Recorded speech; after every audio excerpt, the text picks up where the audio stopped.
What does one say to an ancient Nephilim ghost? I suppose you start with... I can do this all day. Hello, my friend. Stay a while and listen.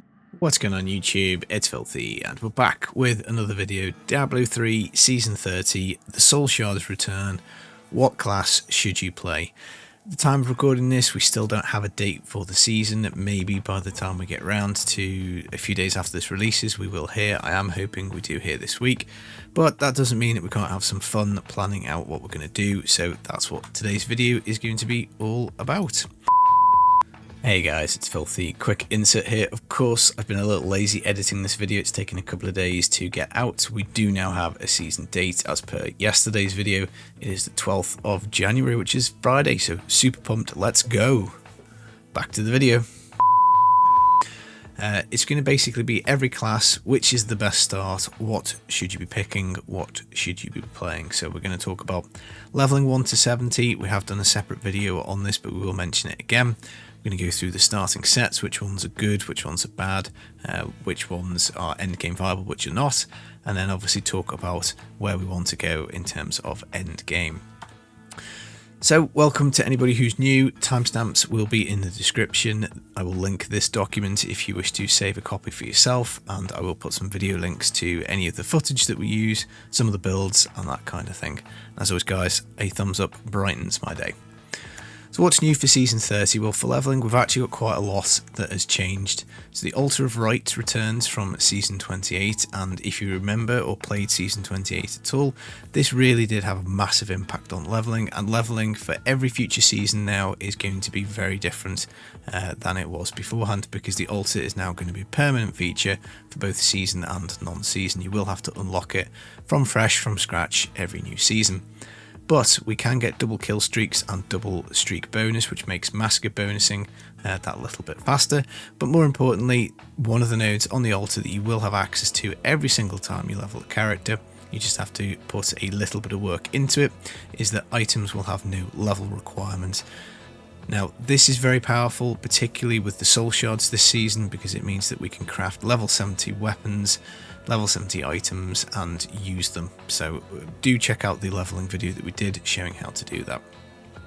And the soul shards, of course, for this particular season means that we can salvage them for gems and for gold, and that is kind of how we're going to cheese leveling, because we're going to get diamonds from salvaging enough soul shards to unlock the altar, and we're also going to get gold to train up Haedrig, and importantly, death's breaths from the visions of Enmity, which is the third new thing. So we can get DBs in there, we can get greater rift keys, and we can get bounty materials, plus tons of legendaries. Again, I would encourage you to go check out that leveling trick video.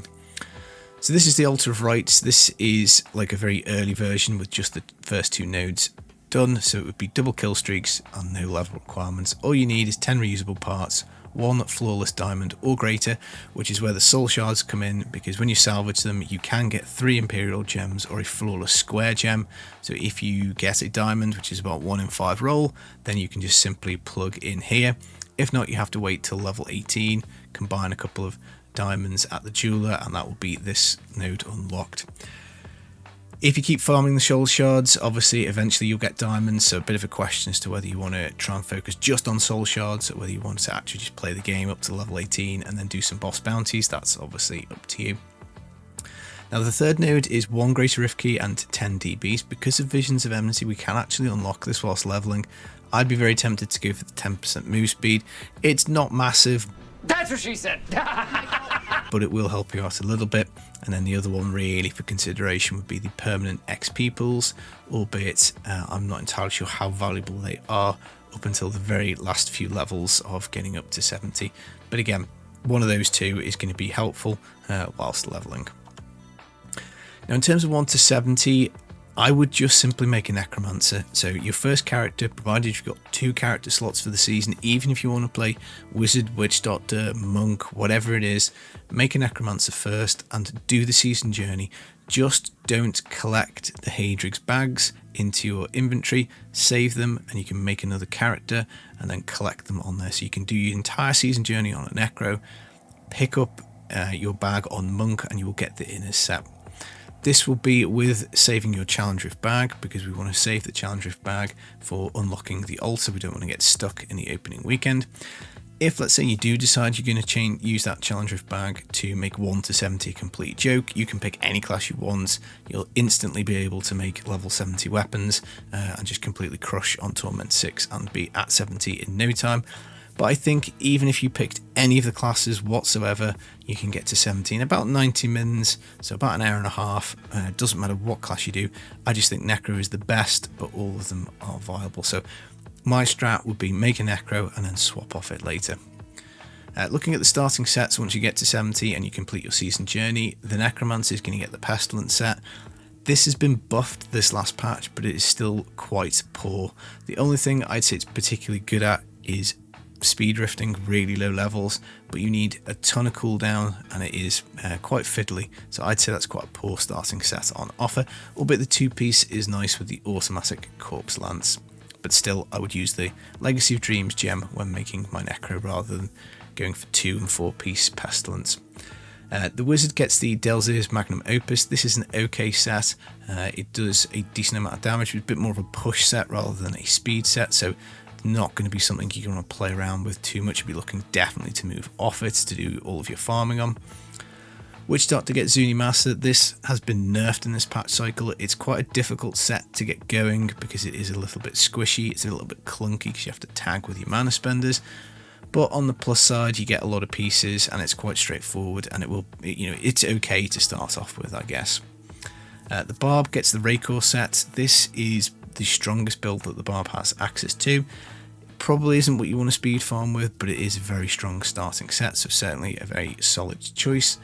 And then the Demon Hunter gets Marauder. This was one of the absolute top push builds in the game. It's been nerfed. It's been really hit with that nerf hammer pretty hard.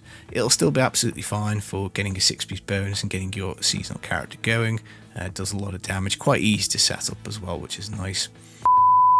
Hey guys, Filthy again. Of course, we have had the final patch notes since I recorded this, and the Marauder nerf has been walked back somewhat, so I'd say this is much better, possibly, than maybe I'm giving it credit for, because we know that it's going to hit a lot harder on live season. Back to the video. Crusader's getting the Armour of a Khan. This is one of the strongest builds on PTR. GR150 blasted out in, I think, about 5 minutes maybe on the PTR. So certainly is very strong. Again, quite a bit of a easy one to set up because there's lots of different options. It's just a flat damage mod. You can pair it with kind of anything the Crusader drops along the way.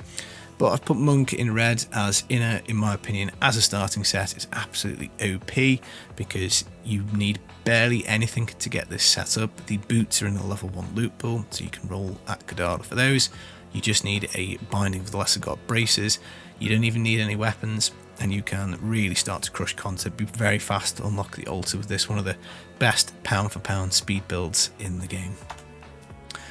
Now, let's say I've put here top 3 to get to your 6-piece bonus. Now, I've put Necro, use the Lord Gem, and then self-power level something else. So I would still say that's the best thing to do.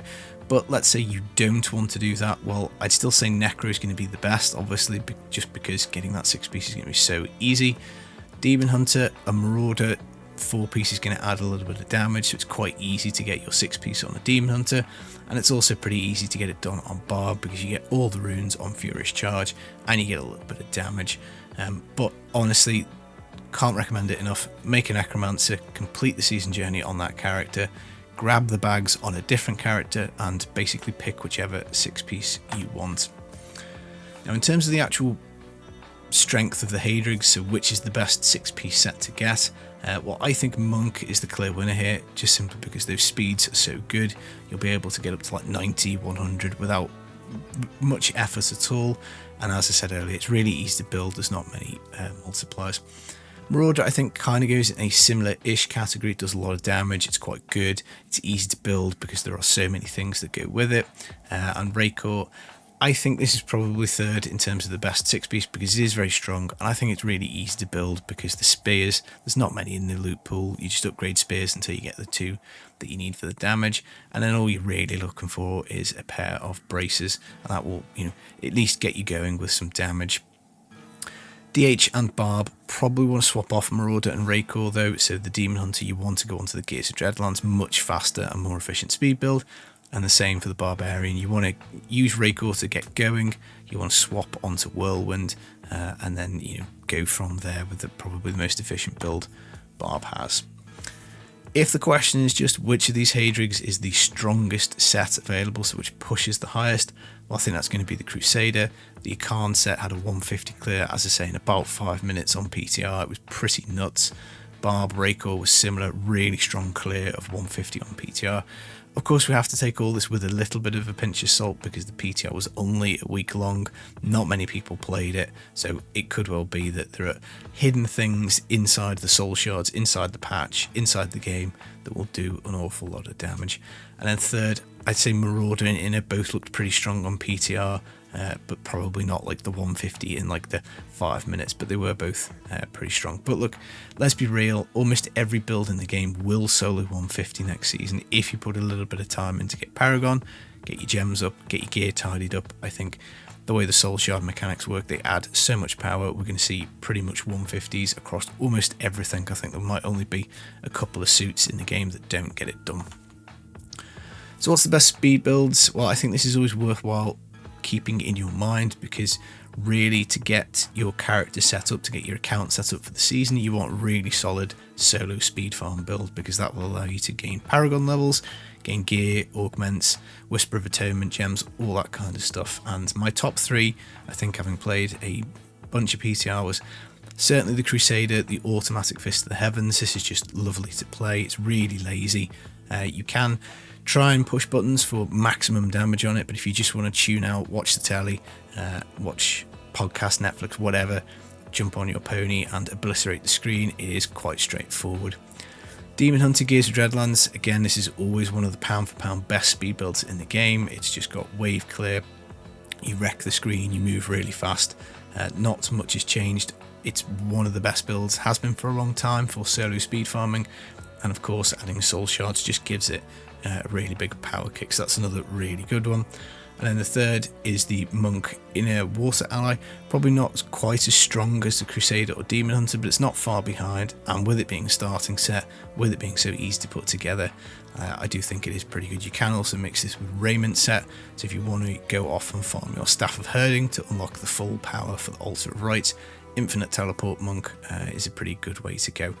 So those would be my three top solo builds. Now this is more kind of like the 3 minute speed range or under, trying to really grind out items and Paragon.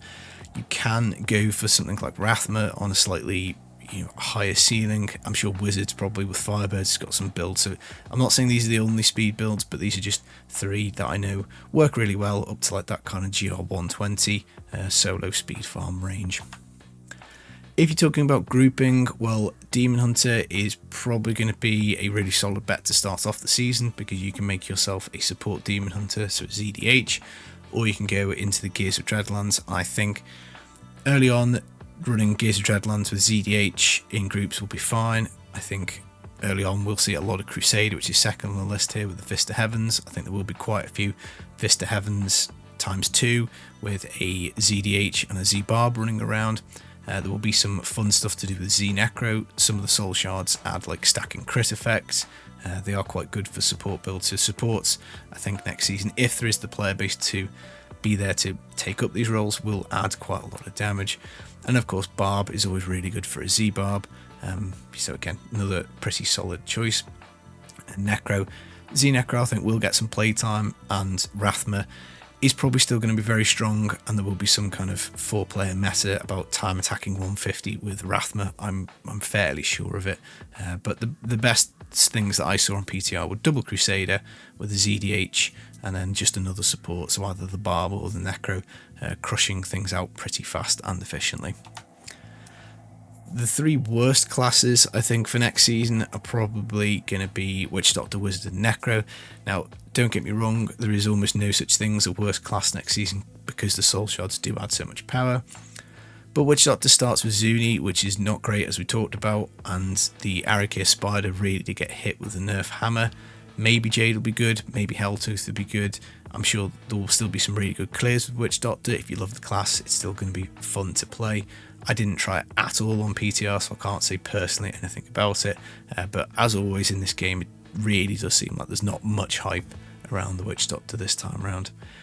Next up, Wizard. This has obviously been top of the pile for the last few seasons, but Tal Rasha did get nerfed quite a lot. DMO, which is the starting set, is very meh.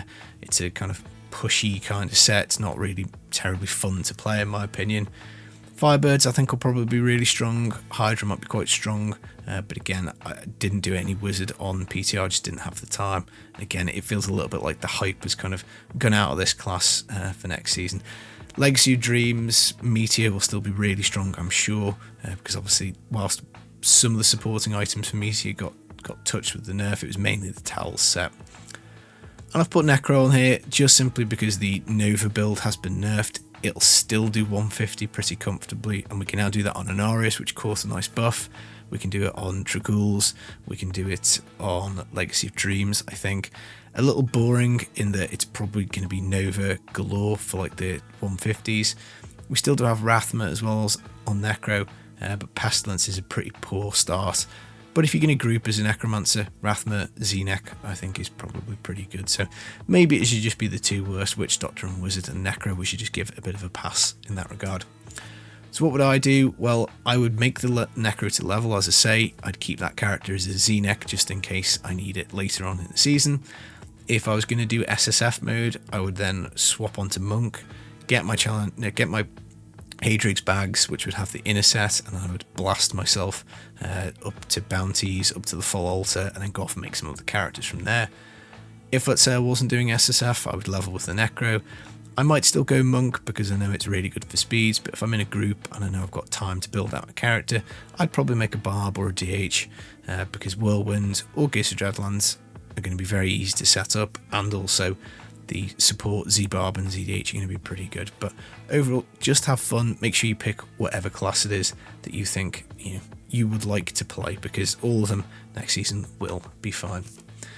So that is pretty much it. Video links are in the description, so the leveling trick and theory behind that, if you want to know a bit more detail about how that works. There's a Fist of the Heavens Crusader speed guide, Inner speed guide, and Gates of Dreadland speed guide, which, as I say, probably going to be the three best kind of meta solo builds for Paragon farming and whatnot. We've got a full patch note review if you want to go through all the buffs and changes. Some of the sets in the game have been changed, and I will also link my PTR review where we go through all the leaderboards just so you can have a look at the kind of relative power of everything.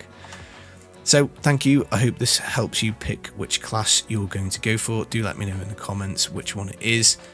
Any feedback is welcome. Like, subscribe, and thank you to everyone for all the support, donations, super thanks. It really does keep the channel alive and kicking. Look forward to seeing you in season 30. I've been the Filthy Casual. Take it easy, guys. Peace.